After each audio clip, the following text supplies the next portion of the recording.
throughout his life, regardless of the situation, regardless of the condition the world was in. So why would Muhammad need to have his heart cleansed when it was pure from the start? It was pure from the start. So we have to be careful of the influences, because Shaitan, while he says there's no hope of me getting you from the obvious things, I'll come from behind, and I'll come from the right and from the left. I'll go through the back channels to try to give you my influence. So Muhammad was pure from the beginning. Allah says, we have surely seen you on an exalted standard of character. And that didn't just happen when he became prophet, because Muhammad said, a whole lifetime have I tarried here among you. Will you not see? Will you not see?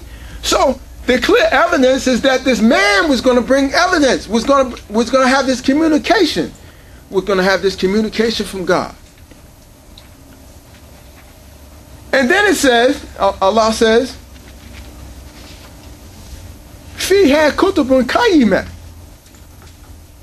and these books will be correct. They will be correct in their corrected form.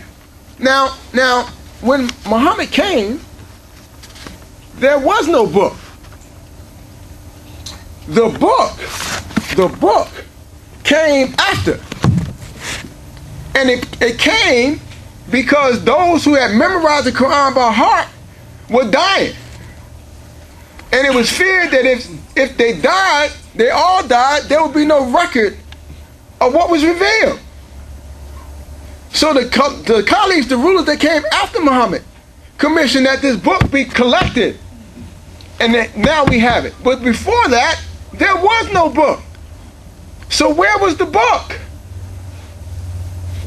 It was in the purified pages. And what was the purified pages? It was the man who brought the revelation. So Muhammad, before the book, was the book. And Aisha radiallahu anha said, and Muhammad was the Quran walking. So Allah says that before he came, the people were erring. The people were erring. But he was going to send one with the pure communication, and it was going to clear up all those misconceptions. All those misconceptions that man was carrying throughout history. He, with the revelation that he was going to be sent, was going to clear all those up, all those misconceptions up. So Allah says of the Prophet, he says, وَمَا أَرْسَلْنَاكَ إِلَّا رَحْمَةً لِلْعَالَمِينَ. We sent thee not, but as a mercy for all the world. We sent you not, except as a mercy. Now the theme of our Ramadan session is the Quran, a book of guidance and mercy to all the world. But like we just said, before Muhammad came, there was no book. So Muhammad, in his life, in his presence, is the book. Now we're not to see Muhammad as the book, we're to see the book. But Muhammad is the revelation, is the medium through which God communicates to human beings. And what did Allah say? If there were angels populating the earth, I would send an angel to you as a messenger. But because there are human beings populating the earth, he sent us a human being. But that human being was pure in his essence, pure in his nature, pure in what Allah has created him originally. And he was able to keep that. And he fought to keep that. And for that, he was chosen by Allah. And so Allah says, he is the mercy to all the creatures, for all the worlds. And Allah, the language that Allah uses, Alameen, that's a new word. That's not the common Arabic word for the worlds, Alameen. It's not the common Arabic word for worlds. So Allah, in his revelation, is giving us another message. That the world that Muhammad is coming to, the guidance and the mercy that Allah is giving to the human being, is the guidance and the mercy for his thinking. For his thinking. Because if not for the intellect, man is just another animal on the earth. But Allah says, I am sending you as a mercy to the Alameen in addressing issues for man's thinking and for man's interaction with man and for man's communities and establishments and whatever man has on his brain, whatever man is thinking of in his mind. The Quran is a mercy and a guidance for that. It's a guidance and a mercy for that. So Allah is saying that this world, this guidance and mercy is for us, for mankind, to know that He wants us to be educated. Alameen, from alam, meaning to know. Allah wants us to know. He wants us to be educated. And this guidance and this mercy that He's sending to us through the medium of Muhammad is to educate us. And we said it in the opening of the khutbah. Muhammad was sent, and he rehearsed Allah's sign, and he purified, and the purpose was to bring man out of darkness into the light. Not the darkness of the day and the night cycle, but the darkness of ignorance. The darkness of ignorance into the light of understanding. When the light goes on in your head, the bulb comes on. The light of understanding. So Muhammad was to bring us from that darkness, from the darkness of ignorance, from the darkness of superstition, from the darkness of mythology, into the knowledge and the light of science. The Quran did that. We have tangible proof of that. The Quran is what's responsible for the Renaissance. And the whole world knows it. The whole world knows the contribution of Muhammad. That's why when the ignorant attack this religion, those who are learned stay quiet. Because they know. They know. And it's like hiding in plain sight. Imam, in the Jumuah a couple of weeks ago, he made this reference about the Library of Congress in Washington. When I was a youngster, a student in Muhammad University of Islam, the school took us to the Library of Congress, and toward Washington, and hiding in plain sight on the roof, the dome of the Library of Congress, in big bold letters, it says, Islam brought physics to the world. In big bold letters, Islam brought physics to the world. So the learned in the world know about the contribution of Muhammad. The learned in the world know about the guidance of the Quran. It's the ignorant, those who have no knowledge, who cast aspersions about this religion and attack our prophet and attack this religion. But at the same time, we don't do ourselves any favors. We don't do ourselves any favors. We do those ignorant things which cause people, to go look at them people. And then cause us to roll our heads and go, wow, look at those people. Why are they doing those things? The Quran, a guidance and mercy to all the world. Allah says in the Quran, Ya ayyuhan nas, qad ja'atkum maw'ilatun min rabbikum wa shifa'un lima fi sudur wa huda wa rahmatan lil mu'minin. O mankind, there have come to you a direction from your Lord and a healing for the diseases in your hearts. And for those who believe, a guidance and a mercy.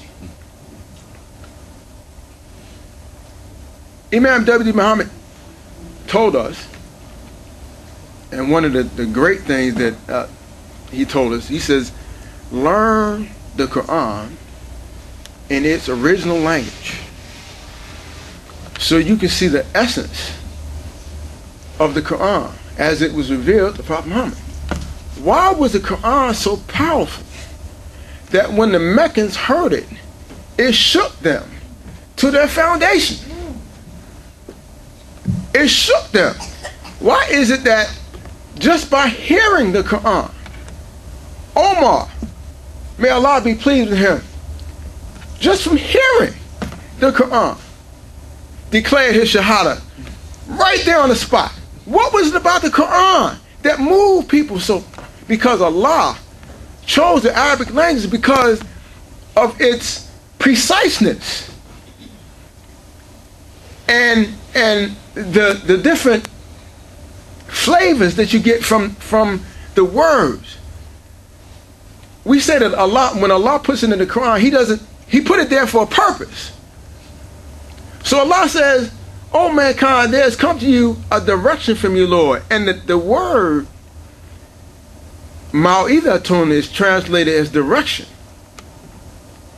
But mau'izatun is advice, is admonition, but a different kind. It's an admonition directed to your heart. They're words that are meant to touch your heart, to make you do right by touching your sentiment. So Allah says, this direction that I'm going to give you from the Quran, in the Quran, is a direction for your heart and a healing for what's in your heart. Well, what's wrong with the heart of the human being? Now we can see it. And the popular media has personalized, has given it a form. They call it zombies. They're human beings in form only. They have no soul. They have no intellect. They have no sentiment. The world has taken the sentiment out of the human being. We have a problem in our inner communities, especially in the African American community, and now it's all over the world, where we kill each other. Our kids kill each other for no reason. For no reason. Like they have no concept of the value of human life. The sentiment have been taken out of them. So they're human in their physical form. They're not human in their heart. Their soul and their heart has been taken from them. So they're just an empty shell. So Allah says, there has come to you this guidance and this mercy from Allah that's going to heal what's in your heart. The direction is for your heart, but not just for your heart. The heart is important for the human being. The heart is important because the human being is a spiritual person. And the human being is a sensitive creature. And the human being is a moral creature. And all those qualities are qualities of the heart. Which is why Iblis did not like the human being. Because he said to Allah, you're going to make ruler a creature who's sentimental. A sentimental creature can't run the world. You're making a mistake. So Iblis objected to the human being having a heart. But Allah says, herein is direction, guidance for your heart. Because over time, the world takes the sentimentality out of the human life. They used to say the big city. One of the nicknames for Newark is Brick City. Nothing but bricks. They call the big city the concrete jungle. There's no heart. There's no heart. The heart is in the country where we came from originally. There used to be an old Spinner song said, I'm going home. He couldn't take the city. I'm going back to where I came from. Going back to where my soul could feel, because the city he couldn't feel in the big city. So Allah says the direction for your heart, but not just your heart. Then Allah says, وَلَقَدْ ضَرَبْنَا لِلنَّاسِ فِي هَذَا الْقُرْآنِ مِنْ كُلِّ مَثَلٍ لَعَلَّكُمْ يَتَذَكَّرُونَ.